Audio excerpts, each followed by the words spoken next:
You know, I appreciate you guys showing up here today. I have to pick up my daughters soon, so I'm at the point where if I want to create content and present my obsessions, I need to get in the habit of not even outlining the material. I mean, I know what the material is. I've been thinking about it for a few days. It's been brewing inside me, so I'm thinking maybe I'll just try to begin more of a stream of consciousness. And if I find this is an uphill battle against the algorithms, and I am punished by the algorithms, and they tell me that I'm a complete loser, then I will just fade away into the sunset and disappear. So I'm grateful I survived. Yesterday I went to my annual flex day. Well, there's actually a flex day in the spring, but somehow it doesn't have the bite, the epic bite of the late August fall flex day. That one is more long. It's more lengthy, more excruciating. It's the crucible, and in some ways, it's the worst day of my year. In other ways, it's the best day because I share the misery with my beloved colleagues, and we have commiserations. And we're all full of resentment because we've been enjoying our summers. I don't watch sports anymore, but I love documentaries about sports from when I was a kid or younger. Like I'm watching America's Team on Netflix, an 8-part docuseries about the Cowboys and the history of them. It was brutal watching Jerry Jones fire Tom Landry, and but I absolutely love seeing the story of the Cowboys through the eyes of the players, Troy Aikman, Deion Sanders, and so on. By the way, I'm terrified of Charles Haley. I'm scared. I don't want to get him mad. I'm scared of Charles Haley. James Harris is pretty scary. Lawrence Taylor is pretty scary, but I think Charles Haley might be the scariest. Just some things he does in that. But so, anyways, I couldn't finish it because I had to go to Flex Day, and I have to share something with you about this Flex Day. A lot of my colleagues were more demoralized and depressed than I've ever seen, and these are all great people, great teachers. They're committed to their craft, and it had to do with ChatGPT, AI. We've been talking about it now for about 3 years. We're getting to a point now where our college students, they probably grew up with using AI in high school, not just as a content creator, an editor, a life coach, and it's not going away. I mean, people that I admire use it. I use it. Coleman Hughes uses it.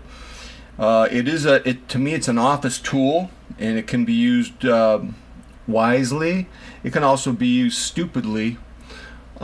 So my colleagues they're just tired of reading papers that have AI in them. You know what, man? I'll concede that. I don't want to read an uncanny valley essay. On the other hand, the essays, in spite of some of their vacuity and cliches, they're not as larded with grammar errors and sentence structure errors. So, there's kind of a trade-off. I'm not as depressed as my colleagues are, and maybe I'm being unfair because I plan on retiring in 4 more semesters. That's 2 years. I just found out that my family will not fulfill my fantasy to retire and move to Florida. I was born in Florida. I have some sort of mythical, pathological connection to the tropics. But so we talked about it last night. Looks like we're just going to have to vacation in Hawaii and Miami once or twice a year, just so I can get a little bit of taste of my little tropical hunger. But anyways, I'm not depressed about the ChatGPT. I'm glad I had these conversations with my colleagues, though. because it made me think, can I defend my job? I mean, this job has been supporting my family, making my house payments and feeding my children for forever. I mean, I've been teaching college for 40 years, and I'll be the first to concede that ChatGPT is not going to go away, and students are going to use this tool to write memos and essays and papers and have their little life coach and talk to it, and they're going to edit with it and generate content with it. And where does that leave me? And so it made me think, what is my role as an instructor, and what will I do when I show up on Monday to talk to my class? Now, my class, I just found this out. I thought it was going to be the whole football team. It's more than that. It's not just it's the whole athletic department. I'll have nothing but athletes. I'll have nothing but student athletes in my class. And so when I give my presentation, I'm going to tell them, look, man, a lot of my colleagues are depressed because of ChatGPT. I'm not depressed, but I've got some ideas about what my role is to be relevant to you. You guys are my students, and I want to be as relevant as I can. And what is it about me that I could do to make your life as a student better? And a football player does things that are foundational, and he understands that those things that he does, they're not performative. In other words, you come to my college class, I'm not going to teach you things that are going to give you performance on the job to make money and is an immediate money source. I'm going to give you foundational skills that will help you reach the point where you can perform and make money. Writing arguments is the equivalent of a football player doing lateral and backward sprints. You don't do lateral and backward sprints when you're playing a game, but you kind of are as you react to real-time events. Therefore, you have to have the muscle memory and the strength and the stamina to do these real-time events, and you make it look easy only because you did the drills that no one saw you do. And as I told you guys, I'm watching this documentary, America's Team, and Deion Sanders is considered one of the most disruptive, physically pure, great football athletes ever in the game. I mean, Bo Jackson is my personal favorite hero, but Deion Sanders is considered perhaps the most pure physical athlete ever. And you know what I learned from watching this documentary that I'm going to tell my students about? His teammates will tell you, yeah, he's great in that regard, but he's a student of the game. He has an interior life. He takes notes. He knows what a little head gesture means on the offense. He knows stuff, man. He knows little subtle minutia. He knows stuff. He's a student of the game. He did his preparation. And so what I want to try to tell my students is that when I try to teach them cohesiveness and cogency and precise language and having credible arguments, informed opinions, entertaining countervailing views, offering counterarguments and rebuttals, giving a presentation with the predetermined format. All of those things are drills. They make you a thinking person, and these drills make you impressive when you're performing in real-life professional situations. There's nothing I teach you that on a tangible, it's like a tangible money in your hand situation. I'm not teaching you a vocation. I'm teaching you drills that translate into performance later on. If I can't sell that, then I got to go home and quit. I have no business being in teaching because as an instructor, I'm a salesperson. I'm in sales. Well, actually, I wear many hats, but one of the hats I wear is I'm in sales. If I'm not selling you, the importance of the drills that I'm giving you, if I'm just making you feel that the drills I give you are punishment or some sort of a power play on my part, then I'm a complete loser. I got nothing to offer you, man. I'm nothing. So when I have them analyze the logical fallacies in a documentary called The Game Changers, which has a very noble aspiration. It's to get you to go on a plant-based diet, which is fine.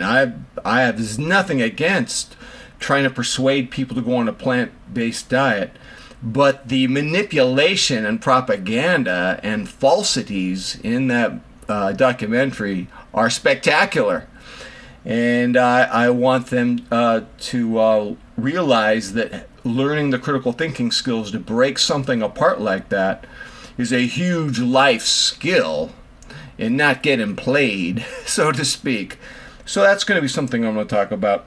The other thing I'm going to talk about as a salesperson and someone who defends my relevance in the age of ChatGPT is the idea that you really don't learn, you don't really get an education from your brain, you get an education from your heart. And I'll give them some examples. I'll tell them, look, man, I was 9 years old. I had really little interest in school. A smart kid. But I was obsessed with baseball. And when I went to independent elementary school, and even Anderson Elementary had the same thing. It happened at two elementary schools I was at. Anderson Elementary in San Jose when I was in the 4th grade. And then Independent Elementary in Castro Valley when I was in the 5th and 6th grade. Scholastic books, they would have these forms, and our teachers would give us the forms. We'd fill out the books we wanted to read, and our parents would give us money. I don't remember if it was cash or they wrote a check. Man, we're talking like 1970, 70 to 73. I'm 9 years old to 11. I'm obsessed with baseball. I get a lot of baseball biographies. A lot of these players, they're African American, they're living in Jim Crow, and I was blown away by the adversity my heroes went through. I was blown away by my interest in United States history. You know, reading that Henry Aaron, his wife couldn't sit in the stands, the other wives, she was relegated to some humiliating outskirts. Players unable to eat at restaurants, eating in alleys, worried for their safety, going on separate modes of transportation, sleeping in separate hotels. I was really fascinated by this history that my school wasn't giving me. I was getting it on just because of my own passion. I was completely a student of history because my heart was open. My heart was open because I was looking at history through the lens of my baseball heroes. Could have been Willie Stargell, Manny Sanguillen, Roberto Clemente, Henry Aaron. And then I'm reading about Josh Gibson and Satchel Paige. They weren't even allowed in the major leagues. So I was getting a huge history lesson. But my heart was open because of my personal obsessions. No institution or teacher could reach me. So I have to tell them that when I was a freshman in college at 17, I was a lost soul. I didn't really want to be there. My mother pretty much said, you go there because I'll kick you out of the house, and if you don't go to college, you will live a life of poverty. Which I'm sure she was right about that. I don't have good money-making, I can smell money. Yeah, I don't have that going on. So I went to college. I was a lost soul. I didn't know what I was going to do. And just by accident, I took an elective class, a fiction elective, and I stumbled upon Franz Kafka. Here's a guy who could take his nightmare world and he could create art with it, with short stories and novels. And then there was this writer named Vladimir Nabokov, trilingual as a 2-year-old.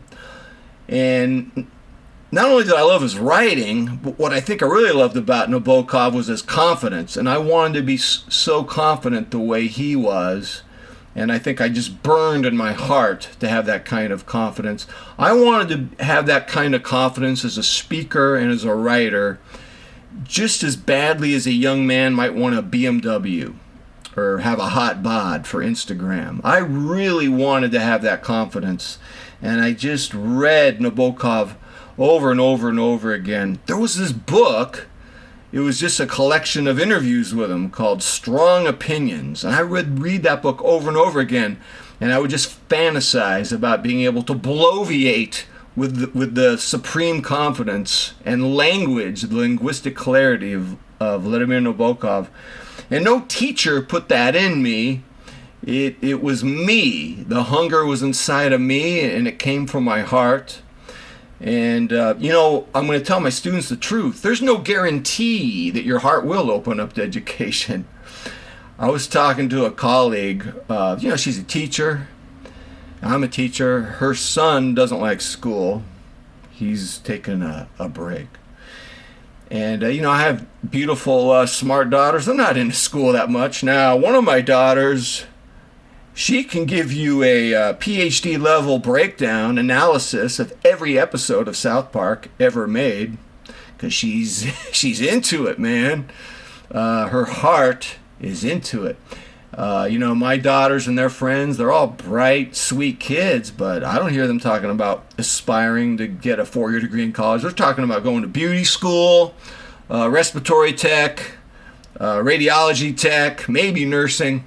They're looking for practical skills. And my wife and I are both teachers, so go figure. You can't guarantee. I'm not going to promise some sort of conversion experience for every student that's in my class. That's ridiculous. But my colleagues were really demoralized by ChatGPT, and I'm not. I kind of like it. I will make the students rewrite a paper if it lacks authenticity. There could be hallucinations in the writing. Sometimes they may get the characters' names wrong. Sometimes the quote is from a different story. There's a misalignment going on.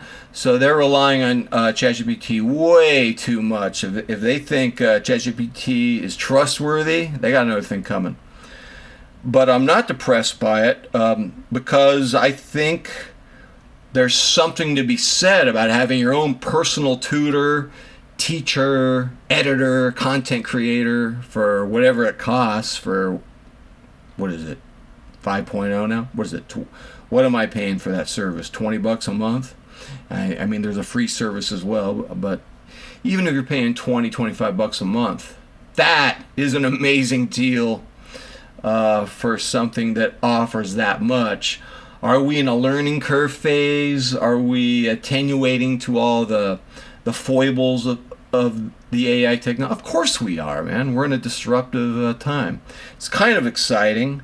I think I can still prove my relevance as a salesperson, as someone who has to sell ideas. Ideas are what make or break us, what change us. My first essay, my students are going to they're going to compare the manipulation in the documentary I told you about called The Game Changers, where a lot of propaganda is used to promote a plant-based diet, which, just to be clear, I think a plant-based diet is fantastic. Just tell the truth when you make your arguments. Don't use bro science and try to appeal to the bros. And then they're going to compare the manipulation to the Liver King, ancestral living. He was a complete fraud, which has just been documented ad infinitum on YouTube. Everyone's showing the mental breakdown of Liver King.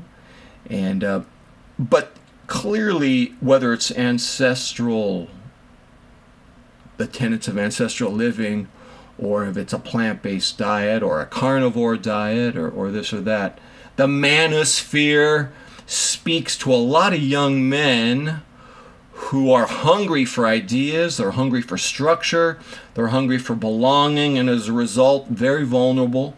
And I think that's a very compelling idea that I can sell to my students.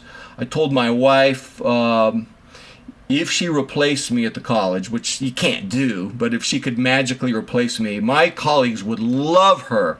She's such a better teacher than I am on so many levels. She's just more social, more sunshine, more efficient, smarter, more tech savvy.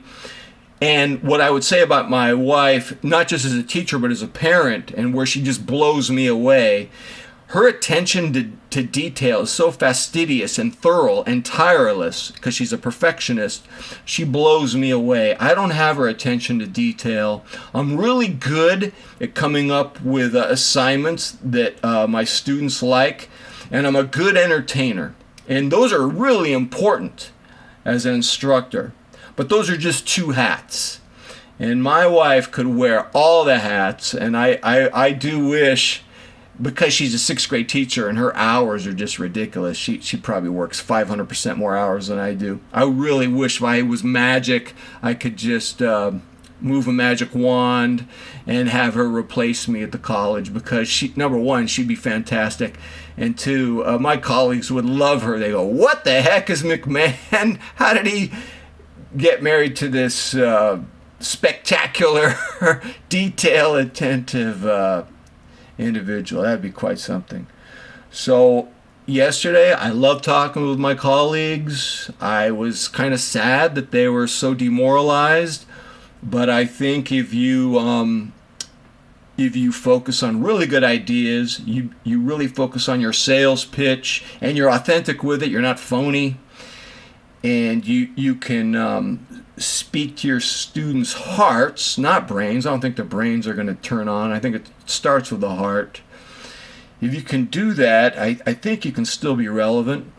To tell you the truth, I don't know what's going to happen with AI and the future of college writing. I only know what works for right now, but this is huge. All right, ladies and gentlemen, for those of you who came to have me talk about my Seiko diver, I just want to let you know I deeply apologize with all my heart.